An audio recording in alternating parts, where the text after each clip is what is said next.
Hola, ¿qué tal? Vamos a hablar sobre la educación entre los aztecas. Básicamente en este proyecto nos vamos a enfocar en explicando el cómo los aztecas utilizaban la educación y cómo lo manejaban tanto para niños y niñas como para adultos como para mujeres y hombres, ¿no? De primera instancia tenemos la educación en el lugar. Aproximadamente a los 14 años, 12 años, 14 años, el niño o la niña tenía una educación formal en una escuela como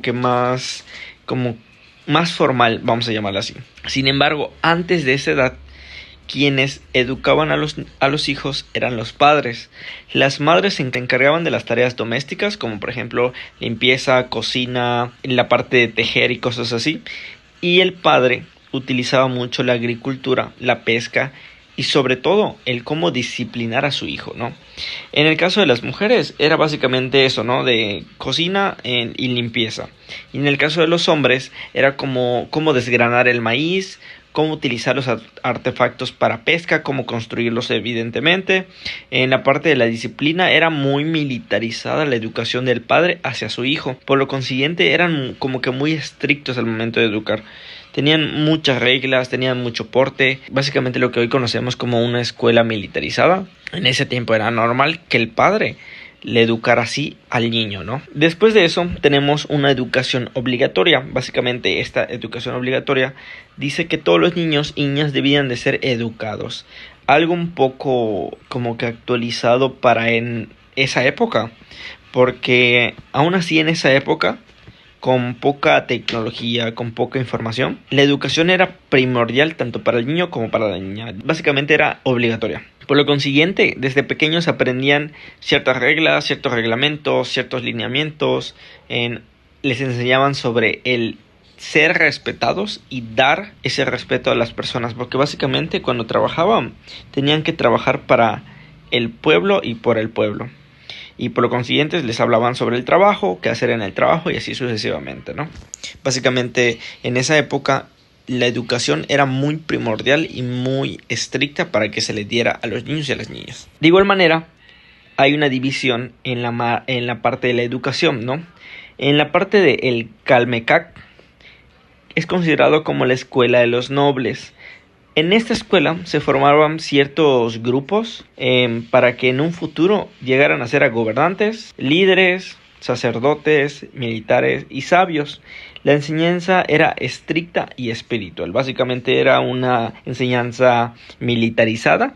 Sin embargo, era más filosófica. Básicamente era más sobre pensamiento, sobre coherencia, así, más que lo teórico y lo práctico, ¿no? Y luego se divide en esta.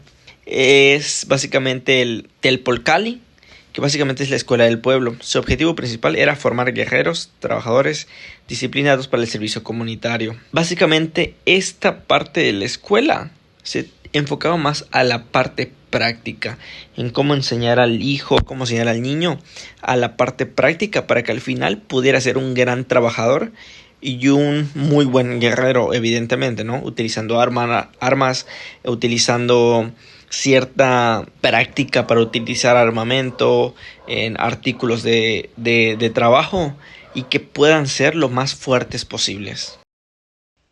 Cuicacali.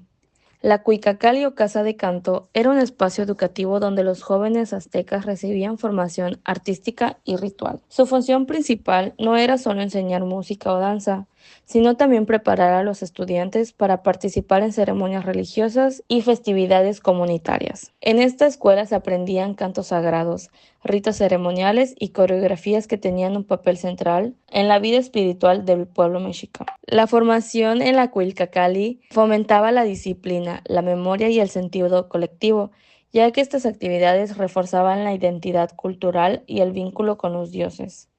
Tanto hombres como mujeres podían asistir. Enseñanza religiosa. La educación religiosa era un pilar de la sociedad azteca, ya que su visión daba forma a prácticamente todas las actividades. Desde muy pequeños, los estudiantes eran introducidos en mitos fundacionales, en normas morales y creencias sobre el equilibrio del universo. La formación religiosa era aún más profunda. Se estudiaban los calendarios sagrados, la interpretación de códices y los rituales que aseguraban la armonía entre los dioses y los seres humanos. Esta enseñanza no solo transmitía conocimientos espirituales, sino que también formaba a los futuros sacerdotes, gobernantes y especialistas rituales, quienes tenían una enorme responsabilidad dentro del imperio. Educación de las niñas. La educación de las niñas aztecas tenía un enfoque bastante particular, adaptado a su rol social, pero aún así era obligatoria y valorada. En el hogar, las niñas aprendían habilidades esenciales como el tejido, la cocina, la administración doméstica y el cuidado de la familia. Estas enseñanzas eran consideradas fundamentales para el sostenimiento del hogar y la comunidad. Sin embargo, la formación femenina no se limitaba al ámbito doméstico. Muchas niñas acudían a la Cualquicali donde aprendían música y danza ritual, lo cual les permitía participar en ceremonias religiosas. Las jóvenes de familias nobles incluso podían recibir educación en el Calmecac para prepararse como sacerdotisas. Esto demuestra que la educación femenina también podría ser intelectual y espiritual, y que su papel dentro de la sociedad azteca era más diverso de lo que a veces podríamos llegar a pensar. Enseñanza de oficios. La enseñanza de oficios entre los aztecas era un proceso práctico y altamente organizado, fundamental para la economía y la vida cotidiana.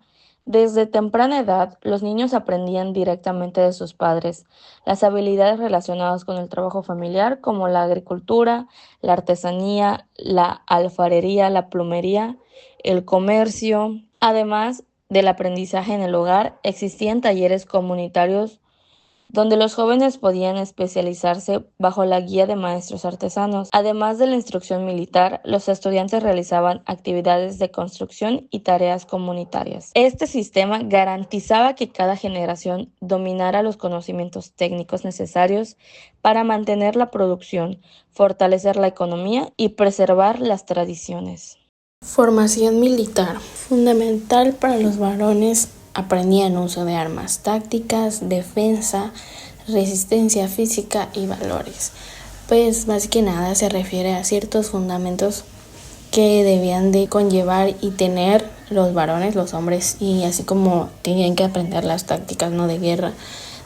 Y físicamente también, aparte de las armaduras, todos los utensilios que ellos deben de usar como guerreros, era parte de eso, ¿no?, de su formación al momento de estar en una guerra. Educación, moral y disciplina. El objetivo de esta era, pues ahora sí que forma a las personas obedientes, a que fueran sumisas, a que fueran muy humildes, muy trabajadoras, aparte igual respetuosos. Y pues lo contradictorio era que los castigos eran muy, muy severos, ¿no?, para corregir más que nada las conductas.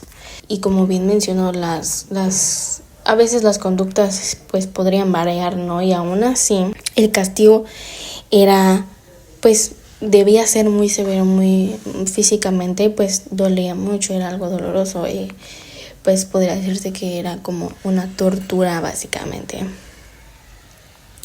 Y pues todo esto se conllevaba para que la formación de la persona, ahora sí que en lo conductual, fuera de que sumisa, respetuosa, humilde, muy trabajadora, ¿no? Y si no se cumplía con lo que se requería, ¿no?, las órdenes que otras personas imponían, se castigaban de una manera muy, muy severa. Méritos y ascenso social. En la educación mexica, los logros, especialmente en la guerra, podían elevar el estatus social, incluso si la persona no era noble. Pues básicamente como mexica tú te ganabas, ¿no?, ese lugar en la sociedad de altamente sociable, ¿no?, aceptable, por así decirlo, fuera de la nobleza o no. El simple hecho de ganar, ¿no?, te daba ese acceso. Entonces pues se veían forzados, ¿no?, para poder entrar en ese estatus social, en esos méritos. Ellos debían de ganárselo. Por ejemplo, por medio de las guerras, ¿no?, si se ganaban, ¿no?, o así, ellos adquirían pues ese estatus social elevado, ¿no? Y como bien mencioné, pues pertenecieran o no a la nobleza, ellos subían ese nivel. Objetivo final de la educación: crear ciudadanos fuertes, disciplinados, leales al Estado, a los dioses, capaces de servir como guerreros, sacerdotes, artesanos, administradores. Pues básicamente, como acabo de leer, pues es una formación, ¿no?, que todo se encadena, todo se entrelaza, ¿no?, que las disciplinas, las formaciones militares, los méritos, todo eso se buscaba para que las personas fueran, ¿no?, totalmente disciplinadas, respetables, fueran leales a su estado, más que nada, fuertes, y que fueran capaces de servir como guerreros, no hablando físicamente, que ganaran y estuvieran dispuestos, ya sean como guerreros, sacerdotes, artesanos o administradores. Debían de tener esas cualidades que se exigían, no esas conductas igual, porque se habla de la disciplina como guerrero, de ganarte ese estatus, ¿no? Y por eso ellos buscaban pues elevar, ¿no?, el estatus de las personas, no fueran de la nobleza, ¿no? Eso te aseguraba un lugar en la sociedad. Entonces, pues, el objetivo final de la educación era formar, ¿no?, conformar esa sociedad, ¿no?, que cada uno tenía sus roles, tanto como sacerdotes, artesanos, guerreros, pero que cumplieran y fueran capaces de llevar a cabo esa labor, ¿no?, de ser leales al Estado, de ganar las guerras, de proveer, de servir, de ser humilde, de ser disciplinado, responsable. Y si no se llevaba a cabo, que hoy en día lo vemos nosotros aquí, y los castigos que vemos eran súper severos, eran, pues como bien dije, mencioné, eran casi torturas, ¿no? Pero al final, pues ellos pensaban que como parte de esa disciplina que ellos deberían de llevar, pues se les disciplinaba, ¿no? Y pues todo esto con el fin de crear los ciudadanos pues fuertes, educados en la sociedad, en las guerras, tanto físicamente como en el aspecto conductual y en el aspecto de educación, que ellos sabían y estuvieran preparados para cualquier tipo de cosa que se pueda presentar y en el puesto, ¿no?, que ellos fueran adquiriendo. Por ejemplo, el sacerdote, el guerrero, artesanos, administradores, en el puesto que ellos tengan, fueran capaces de poder cumplirlo con disciplina, respeto, humildad. Esto ha sido todo por nuestra parte, esperamos que les haya gustado y muchas gracias.